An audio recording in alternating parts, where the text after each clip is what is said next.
Hello, Mark Ostwald from ADM Investor Services International. I'd like to share a few thoughts on where we stand with financial markets at the current moment in time. Above all, under the sort of vague title of willful blindness, wishful seeing, and a deep sense of unease. And what I mean by that is obviously we've had a reasonably good performance to many risk asset classes this year, which doesn't really seem to fit with a lot of the narrative around the global economy or our concerns about political developments and indeed prospects for China above all.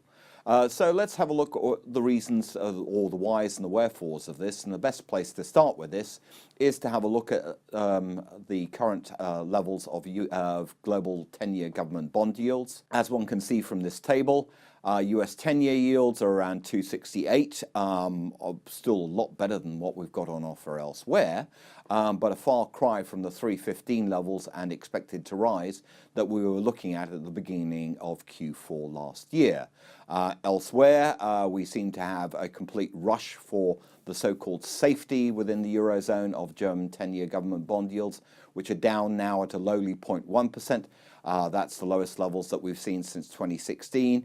And elsewhere, most of the yields, even in Italy, are not really are worse than the US or only marginally better, even in Italy with 285.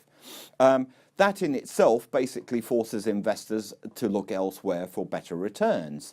And as much as we can talk about a global reflation trade in terms of central bank policy shifting, the real answer is not lying in that. That's more really a convenient cover for the fact that we can't generate the sort of returns that we want in safe havens and therefore are looking elsewhere. Nevertheless, we're also in an environment where if we have a look at volatility within financial markets, starting off on the next chart with the MOVE Volatility Index for US Treasuries, we can see that's at its lowest levels that we've seen for 5 years.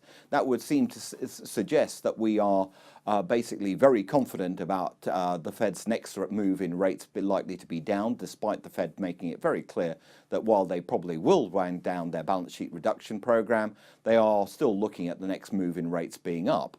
Be that as it may, let's have a look now at what's happened to the VIX Volatility Index. It's now down below the magical 15% level, or at least that's what identified by some equity stock analysts, which would say that you don't actually get bear markets when volatility is this low. I think it really tells a story of we've had a rush of money going into financial markets at the beginning of the year, but now going into a stage where we know that the downside on Treasury yields without a clear signal of a Fed rate cut sometime later in the year, or indeed actual easing moves elsewhere, is probably not on the table. So we sit uncomfortably hunting down better returns in riskier assets, while also at the same time more than well aware that we can't chase too hard. So let's have a look elsewhere. I think the next table identifies just how much money has been going into emerging market stock indices and indeed into stocks as a whole. We've recovered the MSCI World Stock Index largely to where we were at the beginning of October, which is really quite impressive. And we would seem to be on a determined upturn. The problem here, of course, is that actually in terms of actual flows, if we look at Lipper fund flows, we're still seeing money coming out of the US funds, both for domestic equities and international equities. And indeed, latterly, one can have a look at the next chart and have a look how this is playing out with emerging markets.